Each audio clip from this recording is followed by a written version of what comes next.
13장 말씀 이렇게 함께 봤는데요. 우리가 붙들어야 할 분이라는 제목으로 같이 함께 말씀을 좀 나누겠습니다. 13장 내용을 보시면 이제 북이스라엘 왕들의 이야기가 이제 기록되는 것을 볼 수 있습니다. 그 중에서 우리가 좀 주목해서 봐야 되는 모습은 이스라엘 왕들이 악을 행하고 느밧의 아들 여로보암의 죄에서 떠나지 않았다라고 하는 내용인데요. 여러분 2절을 한번 보시겠어요? 여호와 보시기에 악을 행하여 이스라엘에게 범죄하게 한 느밧의 아들 여로보암의 죄를 따라가고 거기서 떠나지 아니하였으므로. 2절을 보면 이 예후의 아들이죠. 오늘 북이스라엘 왕 여호아하스에 관해서 이제 말씀을 하고 있는데요. 이 여호아하스가 이스라엘 왕이 되었을 때 이제 그 모습을 지금 설명하는데, 역시 마찬가지로 역대 이 북이스라엘 왕들처럼 계속해서 이 여로보암의 죄를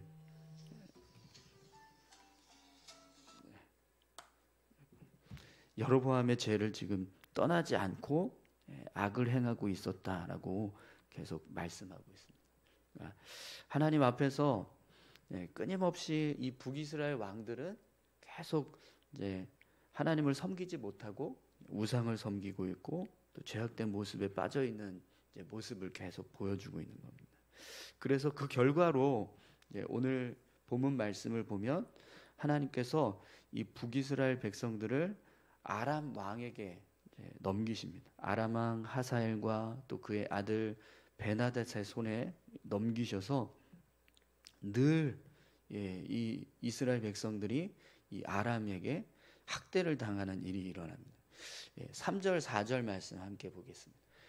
여호와께서 이스라엘에게 노하사 늘 아람 왕 하사엘의 손과 그의 아들 베나닷의 손에 넘기셨더니 아람 왕이 이스라엘을 학대함으로 여호아하스가 여호와께 간구하매 여호와께서 들으셨으니 이는 그들이 학대받음을 보셨습니다. 아멘. 근데 이 학대가 일어나고 있는데요. 그때 이 여호아하스가 어떻게 하냐면 하나님을 향해서 간구합니다.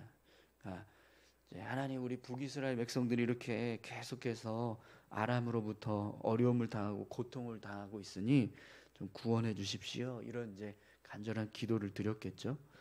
그래서 하나님께 간구했는데, 근데 그 모습을 하나님께서 들으셨다라고 오늘 말씀합니다. 그래서 이제 그들의 학대받는 것을 하나님이 보셨다, 이렇게 말씀하시죠. 그래서 5절을 보시면 하나님께서 구원자를 보내셔서 이들을 아람의 손에서 건져주셨다라고 말씀합니다. 아람 사람의 손에서 벗어나 전과 같이 자기 장막에 거하였으니, 이렇게 말씀하고 있어요. 하나님을 떠나서 악을 행하고 또 하나님 앞에 범죄하니까 하나님께서 그들의 모습을 보시고 이제 이 아람이라고 하는 나라를 통해서 학대를 받도록 징계하시는 모습이 나오는 거죠. 그런데 그때 이제 여호아하스 왕이 자신들의 어떤 죄된 모습들을 깨닫고 하나님 앞에 이제 은혜를 구하는 겁니다. 도와주십시오, 우리를 살려주십시오, 이렇게 이제 간구를 하는 거죠. 그래서 이제 그 모습을 또 하나님이 보시고 이제 구원자를 보내십니다. 여기서 구원자라고 하는 표현이 나오는데 이 구원자가 누군지는 정확하게 나오지 않아요. 네, 추측하기는 엘리사가 아닐까, 그렇게 생각을 합니다. 엘리사를 통해서 하나님이 다시 이 북이스라엘을 이제 보호하시는 일들을 하셨겠죠. 그래서 이제 그렇게 구원자를 보내셔서 또 이 아람으로부터 자유할 수 있게 하셨어요. 그런데 여러분, 그렇고 난 다음에 그 다음에 또 이스라엘 백성들이 어떤 일을 행합니까? 6절을 보세요. 그들이 이스라엘에게 범죄하게 한 여로보암 집의 죄에서 떠나지 아니하고 그 안에서 따라 행하며 또 사마리아 아세라 목상을 그냥 두었더라. 하나님을 향해서 은혜를 구해서 하나님이 또 그걸 들으시고 은혜를 베풀었어요. 그런데도 불구하고 또 여전히 북이스라엘은 이 여로보암의 집에서 떠나지 못합니다. 악을 행하고 아세라 묵상을 세워놓은 걸 그걸 제거하지 못하고 여전히 그것을 섬기는 일들을 하고 있는 거죠. 그래서 이 여호아하스의 이제 북이스라엘 왕으로서의 내용도 끝나버립니다. 오늘 본문을 보면 이제 아람에 의해서 완전히 진멸을 당했다 이런 표현을 쓰는데요. 7절입니다. 아람 왕이 여호아하스의 백성을 멸절하여 타작마당에 티끌같이 되게 하고 마병 50명과 병거 10대와 보병 10,000명 외에는 여호아하스에게 남겨두지 아니하였더라. 네. 지금 이 북이스라엘의 군사를 지금 이제 표현하는 건데 마병 50명 한 나라의 지금 군대예요. 한 나라의 군대인데 마병 50명 그리고 병거 10대 그리고 보병 10,000명. 네. 완전히 지금 거의 뭐 멸망 직전까지 가는 상황인 거예요. 지금 이 모습은. 네. 그렇게 이 북이스라엘이 아람에 의해서 완전히 정말 약해질 대로 약해진 그런 상황이 됐습니다. 근데 이것도 무엇 때문에 일어나는 이제 결과죠. 북이스라엘 백성들이 하나님을 떠났고 계속해서 돌아서지 않은 결과예요. 하나님 앞에 악을 행하고 범죄했던 모습, 그 모습의 결과라는 거죠. 그런데 여러분 오늘 말씀을 보면 그 다음에 여호아하스 다음에 이제 요아스라고 하는 왕이 또 등극을 합니다. 그런데 이 요아스도요 여전히 하나님 앞에서 악을 행하는 모습입니다. 11절을 한번 보세요. 여호와께서 보시기에 악을 행하여 이스라엘에게 범죄하게 한 느밧의 아들 여로보암의 모든 죄에서 떠나지 아니하고 그 가운데 행하였더라. 아멘. 네. 요아스 왕도 여전히 이 여호아하스 왕과 똑같습니다. 하나님 앞에서 악을 행하고 있고 또 계속해서 돌아서지 않는 그런 모습으로 지금 나라를 다스리고 있는 모습이 되죠. 그래서 이 요아스에 대한 이야기는 단 4줄로 끝납니다. 오늘 본문을 보면 11절에서 12절, 13절, 10절부터 13절까지 기록이 돼요. 그 가운데 행하였더라. 그리고 요아스의 남은 사적과 행한 모든 일과 유다 왕 아마시아와 싸운 그의 업적은 이스라엘 왕 역대지략에 기록되지 아니하였는 이렇게 끝나버려요. 요아스에 대한 내용이 정말 그냥 아무것도 없이 끝나버립니다. 그런데 그 이후에 이어지는 14절부터 엘리사의 죽음을 이제 설명을 하는데 이 내용이 요아스와 관련된 내용이라는 것을 알 수 있죠. 엘리사가 죽을 병에 걸려서 이제 하나님의 부르심을 받을 순간이 다가오고 있었습니다.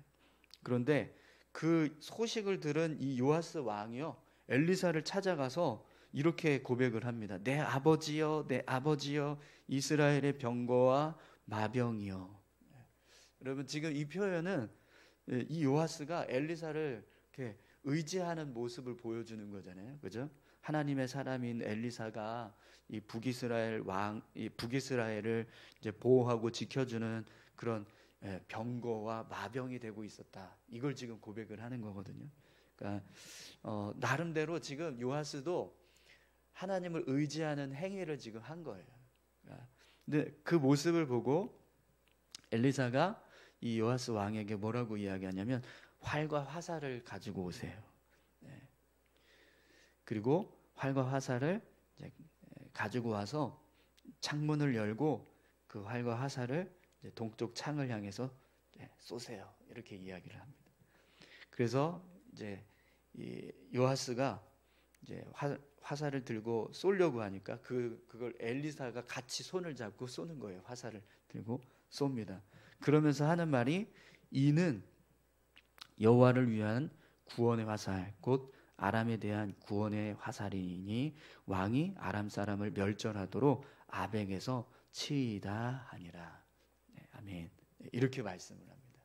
그러니까 이 요아스가 하나님 앞에서 악을 행하고 하나님을 떠나 있는 모습을 지금 11절에서 이야기했잖아요. 그런데 이제 14절에서 내 아버지여 이스라엘 병거와 마병이여라고 하는 이 고백을 지금 했단 말이죠. 근데 이 고백이 하나님이 보실 때는요 요아스가 하나님을 의지한, 이제 앞에서 이 여호아하스가 하나님께 간구했던 모습하고 지금 똑같은 모습을 지금 한 거예요.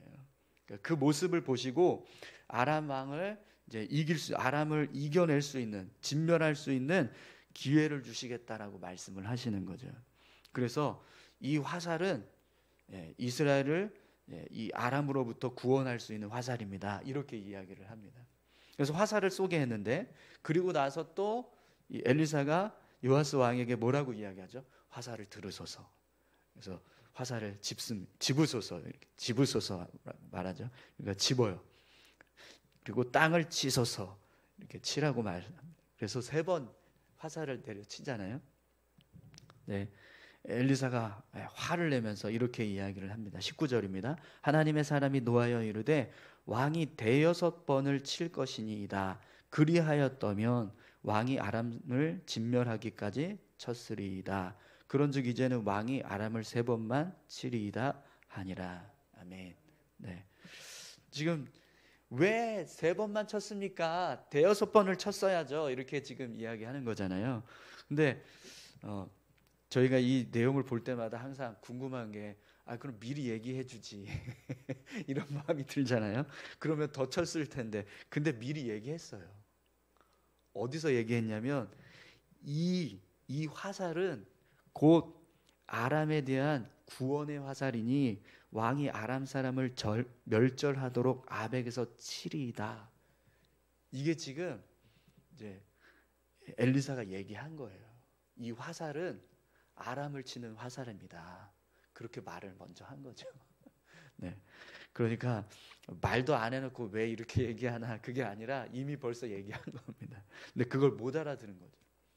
요아스 왕이 깨닫지 못한 거예요. 그래서 그냥 무심코 그냥 화살을 짚고 그냥 내려치라고 하니까 그냥 내려친 건데, 근데 알고 보니까 이 말이 이 말이었던 거예요. 네. 네. 어쨌든 지금 3번 치라고 해서 이제 치라고 해서 3번을 쳤어요. 근데 사실은 더 쳤어야 되는데 결국 3번만 칩니다. 근데 이 3번이 요아스 왕이 아람을 진멸할 수 있는, 아람과 전쟁을 치러서 승리하게 할 수 있는 이제 기회가 3번 주어졌다라는 것을 이제 말씀을 합니다. 그리고 결국에는 이제 엘리사는 죽고, 엘리사가 죽은 이후에 어떤 일이 일어나죠? 정말 아람과 전쟁을 치르는데 이 요아스 왕이 3번 아람을 쳐서 승리하는 모습을 오늘 말씀을 하고 있습니다. 여러분, 오늘 이 말씀의 내용을 가만히 보시면 어떤 구도로 지금 이야기가 전개되고 있죠? 하나님 앞에 북이스라엘 백성들이 범죄하고 있는데 하나님께서 징계를 내리십니다. 그 징계 가운데 또 북이스라엘 왕이 회개하고 하나님을 의지해 하나님께 간구합니다. 그 간구하는 소리를 하나님이 들으시고 또 그들에게 구원의 은혜를 베풀어 주세요. 이게 지금 이제 2번 반복이 됩니다. 그죠? 여호아하스 시대 때 그리고 요아스 시대 때 똑같이 반복이 돼요.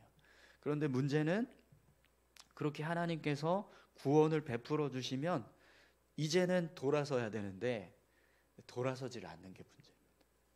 여호아하스 시대 때 이런 일이 있었으면 요아스가 하나님 앞에서 악을 행하고 범죄하는 이 느밧의 아들 여로보암의 죄에서 떠나야 되는데 떠나질 않고 여전히 그 죄에 머물러 있는 거예요.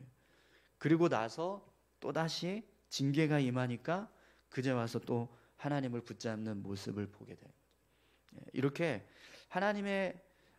하나님께서 행하시는 일들, 죄 가운데 빠지니까 징계가 일어나고 그 징계 가운데서 회개하니까 하나님이 은혜 주셔서 다시 회복되고 이게 반복이 돼요.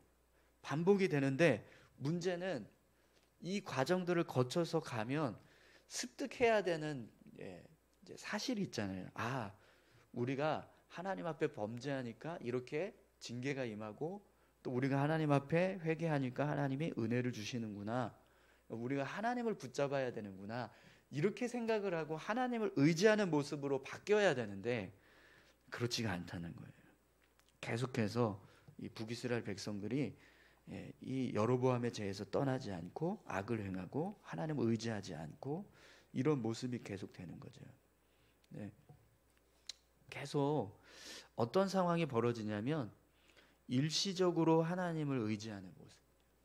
그러니까 어떤 위기가 찾아왔을 때, 고난이 닥쳤을 때, 그때만 잠깐 하나님을 찾고 또 삶이 평안해지면 다시 그냥 하나님을 잊어버린 채 그냥 살아가는 거죠. 네, 여러분 이 모습을 통해서 우리가 하나님을 향한 우리의 신앙을 어떻게 세워가야 하는가 그것을 생각하게 됩니다. 여러분 하나님은요 힘들 때만 찾는 분이 아니시죠.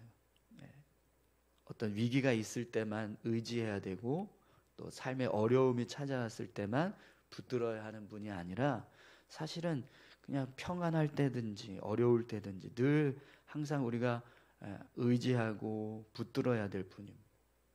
뭔가 어려움이 생기고 문제가 생기면 그때 가서 잠깐 붙잡았다가 또 삶이 평안해지면 다시 그냥 놓아놓는 그런 분이 아니라 사실은 늘 정말 어떤 상황이든지 하나님을 의지하고 살아가는 모습이 그게 진짜 하나님을 의지하는 모습이라는 거죠. 근데 지금 북이스라엘의 왕들의 모습은 어떤 모습이 되고 있어요? 위기가 찾아왔을 때만 잠깐 붙잡는 거예요. 근데 어제 여러분 어제는 또 우리 어떤 모습을 봤죠? 남유다 왕은 또 반대였잖아요. 삶이 평안할 때는 성전을 열심히 보수하는 일을 했는데 갑자기 위기가 찾아오니까 딴짓하고 하나님을 떠나서 성전에 있는 보물 다 갖다 이 하사엘에게 바치는 그런 일들을 했는데 이번엔 또 북이스라엘 왕은 반대예요. 평안할 때는 딴 거 붙잡고 있다가 어려울 때만 와서 하나님 붙잡고. 근데 이렇게 해도 그건 온전한 신앙이 아니고요. 저렇게 해도 온전한 신앙. 항상 사실 항상 붙잡고 있는 모습이 필요한 거예요. 하나님을 의지한다는 것은요. 하나님을 믿는다는 건 내가 어려울 때만 하나님 붙잡는 것도 아니고 내가 평안하고 안전할 때만 하나님 의지하고 있다가 정말 정작 어려움이 찾아오면 또 그때는 또 하나님 안 붙잡고 그것도 온전한 모습이 되지 않다는 겁니다. 여러분 항상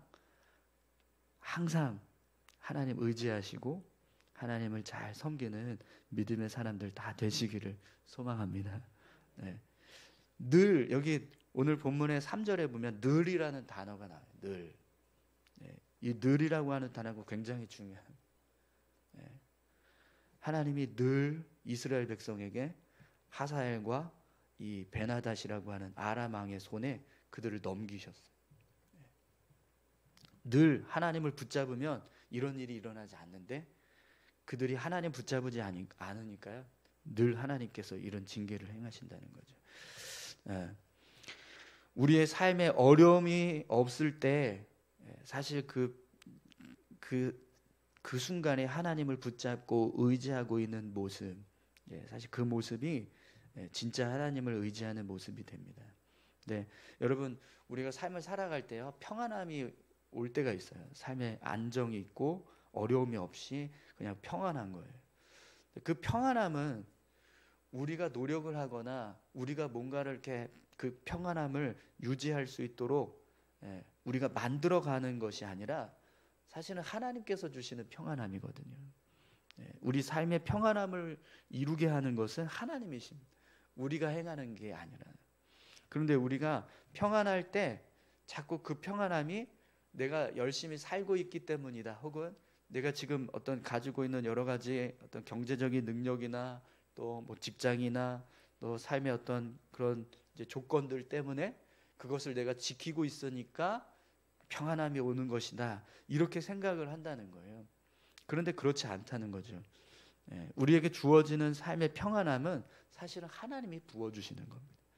그렇기 때문에 우리는 그 평안함을 부어주시는 하나님을 기억하고 하나님을 붙잡아야 되는데 평안하면 하나님을 잊어버린다는 겁니다. 그래서 하나님이 아니라 자꾸 그 평안함을 지켜가기 위해서 스스로 무언가를 행하려고 하는 모습들이 있다라는 거죠. 근데 그걸 잊어버려서 하나님을 기억하지 못하면 또 어떤 일이 평안함이 깨지는 겁니다. 하나님께서 은혜를 멈추니까 하나님의 은혜가 중단되니까 어느 순간에 우리의 삶에 주어졌던 평안함이 깨지는 일들이 일어나게 된다는 거죠. 근데 그때 가서 하나님 믿고 의지하는 것처럼 행동하지 말고 늘 하나님께 삶을 맡기고 하나님의 은혜를 구하면서 살아가는 모습이 필요하다는 겁니다. 오늘 저와 여러분들이 그렇게 늘 하나님 의지하고 정말 삶의 평안함이 있을 때든 어려움이 있을 때든 하나님 붙잡고 의지하면서 사시는 그런 믿음의 모습이 되시기를 소망합니다. 그래야 우리 삶이요 북이스라엘과 같은 모습이 안 됩니다.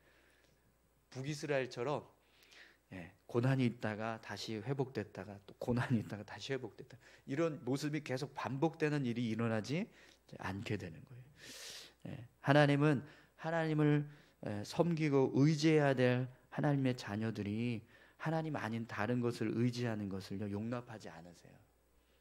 왜 그러실까요? 우리를 사랑하시기 때문에 그렇습니다. 여러분, 자식이 부모를 등지고 삶을 살아가고 있다고 한번 생각을 해보세요. 그러면 그 모습을 기뻐할 부모가 있겠습니까? 없죠. 부모를 의지하고 같이 어우러져서 살기를 소망하지 자식이 부모 등지고 살아가는 걸 기뻐할 부모는 한 사람도 없을 겁니다. 그죠? 그렇기 때문에 하나님도 똑같아요. 하나님의 자녀들이 우리가 하나님을 등지고 살아가는 것 기뻐하지 않는다는 겁니다. 그래서 어떻게 해서든지 그 마음을 돌리기 위해서 힘쓰실 거라는 거죠. 근데 그 과정들이 오늘 이제 본문에서는 이렇게 아람이라고 하는 아람이라고 하는 나라를 통해서 북이스라엘 백성들이 학대를 당하거나 어려움을 겪거나 이런 일들이 일어나는 겁니다. 여러분, 오늘 본문에 이 북이스라엘을 하나님께서 이렇게 끝까지 붙잡고 포기하지 않으신 이유를 한 가지 설명해 주고 있는데요. 23절을 한번 보시겠어요? 여호와께서 아브라함과 이삭과 야곱과 더불어 세우신 언약 때문에 이스라엘에게 은혜를 베풀며 그들을 불쌍히 여기시며 돌보사 멸하기를 즐겨하지 아니하시고 이때까지 자기 앞에서 쫓아내지 아니하셨더라. 아멘. 아브라함을 통해서 허락하신 약속, 야곱과 하신 약속, 이스라엘 백성들, 아브라함의 후손들을 창대케 하시겠다. 그들을 내 백성으로 삼겠다라고 하셨던 그 약속을 하나님이 계속해서 붙들고 계셨다라는 겁니다. 여러분, 얼마나 하나님께서 오래 참으시는 분이신지 이 말씀을 보면 우리가 이해할 수 있습니다. 정말 오랜 시간 동안 하나님이 그 약속을 기억하시고 포기하지 않으셨어요. 북이스라엘의 수많은 왕들이 세워지는 동안에 하나님은 끊임없이 이 북이스라엘을 향하신 마음을 거두지 않으셨다는 거예요. 그것처럼 하나님도요 오늘 저와 여러분들을 그렇게 붙드시기 원하십니다. 그리고 끝까지 정말 하나님 앞으로 돌아오기를 바라시고 온전히 서기를 원하시고 그런 일들을 이루어 가려고 하나님 계속해서 일하시는 거죠. 그래서 여러분, 오늘 말씀에 보면 이제 이 엘리사의 죽음 이후에 일어났던 한 가지 아주 특별한 사건을 하나 기록하고 있죠. 엘리사가 죽고 그 다음에 해가 지나서 그 다음에 어떤 일이 벌어지냐면 모압의 도적대들이 북이스라엘 땅을 침범하는 그런 모습이 나옵니다. 그런데 그때 마침 이 장례를 치르고 있던 사람들이 이 도적대를 만나요. 그래서 장례를 제대로 치르지 못하고 이 죽은 시신을 엘리사의 묘실에다가 그냥 던져버리는 일이 벌어졌어요. 장례를 치르려고 갔다가 장례는 못 치르고 도적대에 도망치는다고 정신없이 그냥 그 시신을 그냥 어디다 이렇게 이거 매장도 못 시키고 하지 그러면서 던졌는데 하필이면 엘리사의 묘실에 들어간 거예요. 근데 그 엘리사의 묘실에 들어간 이 죽은 시체가 엘리사의 뼈와 닿는 순간 생명이 돌아왔어요. 다시 살아나는 기적이 일어났습니다. 그리고 여러분, 왜 오늘 이 13장에 이 사건을 기록하고 있을까요? 야, 엘리사의 뼈는 죽어도 능력이 있네. 이걸 알려주기 위해서요? 그게 아니고요. 이 사건은요, 굉장히 아주 이렇게 상징적인 의미를 담고 있어요. 엘리사의 뼈는요, 하나님을 의미하는 겁니다. 그리고 죽은 시체는 북이스라엘 사람, 죽은 것 같은 북이스라엘 사람들, 혹은 우리가 될 수도 있겠죠. 그렇게 죽어 있는 것 같은 북이스라엘이 하나님께 닿는 순간, 하나님을 의지하는 순간, 하나님을 붙잡는 순간 어떻게 된다고요? 다시 살아나, 다시 회복되고 다시 일어선다. 이걸 상징적으로 지금 우리에게 보여주는 겁니다. 여러분, 하나님은 우리를 창조하신 창조주이십니다. 그리고 우리의 아버지가 되세요. 그래서 그분은요, 우리를 구원하시기 위해서 예수 그리스도를 이 땅에 보내셨습니다. 그리고 그분을 붙잡고 의지하는 자에게 구원을 허락해 주시겠다고 약속하셨어요. 예수 그리스도를 붙잡는 자는 구원받는 줄 믿습니다. 우리가 하나님을 의지하고 하나님 앞으로 나아가면 하나님께서 우리 삶을 다시 회복하신다. 이걸 이 엘리사의 뼈와 죽은 시체가 만났을 때 다시 살아나게 하는 기적을 통해서 분명하게 보여주고 계십니다. 아무리 죽어있는 것 같은, 영적으로 죽어있는 것 같은 북이스라엘 땅, 북이스라엘 백성, 북이스라엘 왕, 그들도 하나님을 붙잡으면 다시 하나님께서 회복시켜 주신다. 그게 오늘 이 13장의 메시지입니다. 그래서 결국에는 이제 아람을 이제 물리치고 승리하게 하는 이제 전쟁의 이야기가 기록되면서 오늘 본문이 끝납니다. 여러분, 오늘 저와 여러분들도